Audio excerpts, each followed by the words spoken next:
Many villains have died over the years on Power Rangers. Some had great moments like Diabolical, others kind of just went, we're done over here, Captain Mutiny rings a bell. Who would I like to come back for a second go? I want to go for the side villains, plus I want to make it somewhat believable that these characters could come back to life. I also think using side villains would add to their story, expand on things we didn't understand or didn't have time to talk about. Why do they survive? Why are they still going after the Power Rangers? Thanks goes to Power Rangers Lost Galaxy Fan Film for the suggestion. If you have an idea or topic you'd like me to cover, leave a comment below. I might use it in a future video. Master Vile. With all the stuff they had to deal with in Season 3, footage, keeping Zed and Rita, Master Vile was underutilized, then pretty much axed unceremoniously by Zordon's wave. We really never got a chance to know how Rita's family worked. How did they rise to power? What's their dynamic beyond father and daughter? I would be okay if there was a new minion that took the remnants of the Z-Wave dust, kind of like the guy who sold the Psycho Ranger cards to Turkana. Either this character was using the dust to get stronger, while Vile was able to will his mind back together, taking over this character, loosely allowing characters to come back if anyone wants to use them. Vile's key motivation would be getting revenge on any Power Ranger. This would work best as an anniversary season, and he finds his daughter turned good, linking it to Mystic Force. He can't do anything to her, so he goes after Rangers, any Ranger. He wants them all gone. This could be an interesting way to fix Mystic Mother. Bring back Barbara Goodson as the season's mentor. That way it could be a more personal fight between good and evil. Basically what they had set up with Divatox and Demetria that got dropped, which still gets me mad. Expanding on Rita like they did with Tommy and DT. I wouldn't keep her stuck as Mystic Mother, she's magical. I would have her change her form so it could match her old human look at the end of Space, allowing an on-screen recast, or if Carla Perez would be willing to come back. It could bring in some challenges. Would the Rangers not trust her? She kept her past hidden from them. Maybe this is where Vile tries to take control. He could attempt an evil 6 Ranger to insult Rita, get under her skin any way possible just to make the Rangers abandon her. Would she be able to stop her father or save him? Louis Kaboom. I think this guy was a wasted opportunity to mix Rita and Zed back into the story. The whole idea was to create this guy so they take advantage of King Mondo's death to take over the Machine Empire from within. Instead, he decided to take over the place himself. They created a monster so good, he was better than them. This made them look worse, which is what I hated about Rita and Zed. Don't keep kicking dirt on them. But what does this have to do with Kaboom? The thing I liked was Kaboom was able to work himself into this huge empire and take it over without really doing anything. He's able to adapt into the situations pretty easily. He went around Queen Machina and Prince Sprocket. Honestly, he was better than Mondo. I think given the chance to work in original footage, he'd be a good villain today. Work with his ability to manipulate huge armies, plus he's a blank slate, so any type of story could be worked around him, and since he was made by magic, we know the majority of Rita's dead monsters are able to revive multiple times. You just need magic to get him. That would be a cool aspect of a season. Have a main villain that has magical powers be able to call up old monsters that were created from magic. So we can see Rita's, Zed's, Jinxter's, Master Orgs, and Mystic Forces monsters come back potentially. Turkana. Imagine a Turkana Deviant episode. The endless betrayals, all the arguments. Turkana is very similar to Deviant, but he's more of a pirate. He'd be interesting if he came back. I wouldn't see him as the main baddie. Work for someone? Yes. He's insane. He'll do anything to toy with you, pull all those emotional strings all day. That's why I liked him. He was the only guy that cracked Andros' front. I would like to see how he manipulate the team, spying on them, finding out some personal secrets, maybe even kidnap a family member. I know Dark Spectre killed him right before his death, but he's faked his death so many times, I'd buy it if he faked his death there too. Prince Sprocket. This character really never got anything in Zeo, mainly because Prince Gasket was his brother, but in Oranger it was actually a future version of him. But it'd be interesting if they somehow were able to revive the Machine Empire. Maybe they're backed up on a central planet, or maybe time travel was involved.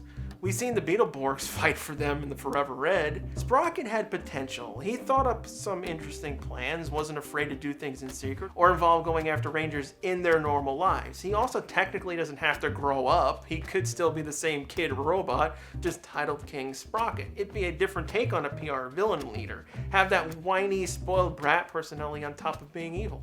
seltrax. This guy needs to come back. He really needed more backstory. There's only one way I could think of getting around his death. He was a scientist. It is a stretch, but he could have cloned himself. The one we saw get blown up, that was a fake. Once Mesogog was gotten rid of, he took over the lair, changed it, and kept Lothar as a captive, harnessing his power. This way, Seltrax could continue Mesogog's plan. He treated him almost like a father in that sense. This could work as an adaptation to a soldier. He becomes the main baddie, work that hatred of the tribes into revenge on dinosaurs. They were the thing that linked everyone together, so he wants to wipe out any ranger team that attempts to use them as a power source. Kind of like Seltrax having PTSD. This way we could see more of the human side of him being used. There is a plot issue with Dino Charge, so I'll say he lay dormant while he drained Lothar of his evil energy. Diabolical. This guy ran the demons the best. It was so disappointing that Diabolical got killed so soon. What is it with PR writers getting these half-season roles down, but having to toss them out because of footage? Easily he's on par with Mesogog. I would love to have an episode where Diabolical and Mesogog team up. They work on the same level. You know most villains work on anger, things that they hate about humans or something happened to them. With Diabolical, he knows how to push your buttons. You imprisoned my people, I will get back you in the most diabolical way.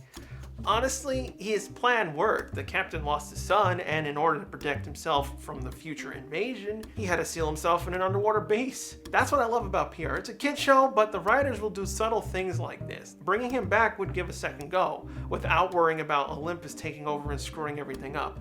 I don't know how Queen Benshira lets his failures pass. Diabolical went back to the demon world after his death, since he was made from a spirit in the first place.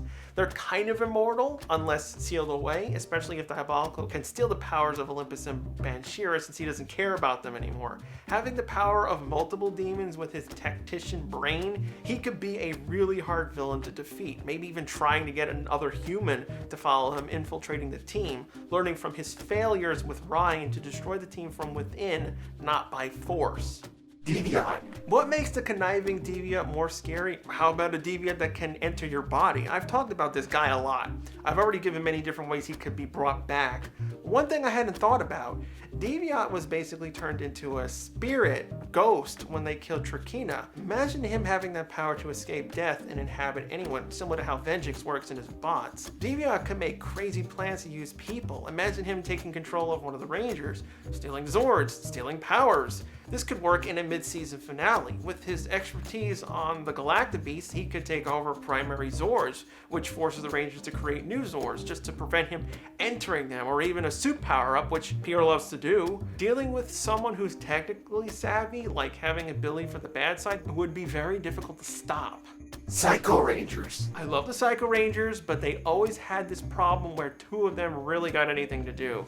I want all of them to be used. The hard problem is, how do we get out of the ending Lost Galaxy put them in? One idea I had, Psycho Pink did absorb Cassie's Astromorpher's powers for a short time.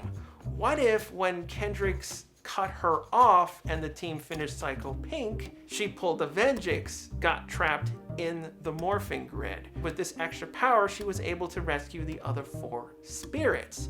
To give some leeway, time is meaningless inside the grid. They think it's just hours they were inside, but it ends up being present day and they have no idea where the Rangers went. So they head to Earth. This would be in a flashback. I want them to come back, but in a restrictive manner. All 5 of them can't come back at the same time, but one can. Basically sharing a body, meaning they could inhabit a monster from Sentai footage. It would be kind of like a split personality leader. Minions would get confused. One minute the leader's calm, the next it wants to kill Pink Rangers. Longtime fans would put it together in the first few minutes, but newcomers would have a mystery on what's going on. This way, the voice actors could come back, they could use the Sentai's footage as much as they can with our spin, then do a big reveal of the secret. Eclipta. I think Eclipta was robbed of a good ending. He was at the point of bordering on being spared, but the show decided to kill him off. I always thought it was unfair. I never saw him turning good. That's too much of a stretch. It wasn't about that. It was more of him turning into a parent. He fell in love with Astronema that way. He basically raised her, so it made sense he'd protect her from both Andros and Spectre. To him, they were the villains. I think this drive would make him a good villain to bring back. Bringing him back, is it doable? Eclipta had the ability to be enhanced, merged with different monsters, and upgraded. It's possible that the Eclipta body is artificial. I mean, he looks like a wireframe CG model. Maybe his mind could be transferred around. That could be one way around this. His mind was in the ship. He was able to create a new body and escaped. Now, what would be his goal? Instead of being the usual villain that just attacks the Rangers, he attempts to rebuild the evil around the universe that Zordon wiped out, which in turn Eclipta eventually has to deal with Earth. He doesn't want to go back, but has to. Maybe he has some sort of want or closure. He doesn't know that Corona is alive. It'd be interesting if this became one of the final arcs. This could be integrated into the Loop and Pat Sentai season. That season easily could be used for plot points and items for stuff like this. Fracks. You thought I would put Deviant here. I like him, but I think Fracks would be the best choice in coming back. After what he went through, killed for being kind, brainwashed, and dying again, this guy has gone through it all, easily warped into pure evil. You could do almost anything with Fracks, especially leaning into the future tech element. Here's the thing. When we last saw him, he was presumed dead. His body fell apart. The thing that always bugged me was that his core human mind is in his torso. We didn't see any damage in that area, so it's possible that he survived. Think Krang from Teenage Mutant Ninja Turtles. You can easily say that the torso piece had the ability to escape. When it broke down, it severed that control Rancic had. This could make Fracks design a new body where he ends up turning into what he hated. No longer just after Rancic, but anyone that has happiness in their life, making him extremely dangerous. His tech would be more advanced than the current Rangers, going into more of the mad scientist direction. Maybe one of the final things the Rangers would have to do is make a choice. Do they stop him or save him once they find out his past? It'd be an interesting ethical dilemma the team would face. I love the past, but I also want to keep the stories to a minimum so that everyone can enjoy the season without needing to feel like they have to watch X season from the past. Bringing these guys back is hard. You got to think of a reasonable way, at the same time not give an endless out so they can't get defeated. Who would you like to see? There's other choices. Archerina, Elgar, if you want to give him another chance, see if someone could fix him. Goldar would be interesting. I always wanted to see how Babu would handle being the main villain for the season. Any of the side mentors from Jungle Fury, Jellica, Rizaka. The show doesn't have to be limited to hero returns. Bringing back older villains can shake things up or shore up issues from the Sentai side while giving the writers a starting point. New episodes Mondays, fan commentaries Tuesdays. Next week, 10 PR seasons that would work much better as an animated series. If you like my content, consider subscribing and leaving a like. Sorry about not including stills in the video. Due to past fair use abuses from the various companies involved, I no longer feature them. Thank you for understanding. See you in the next video.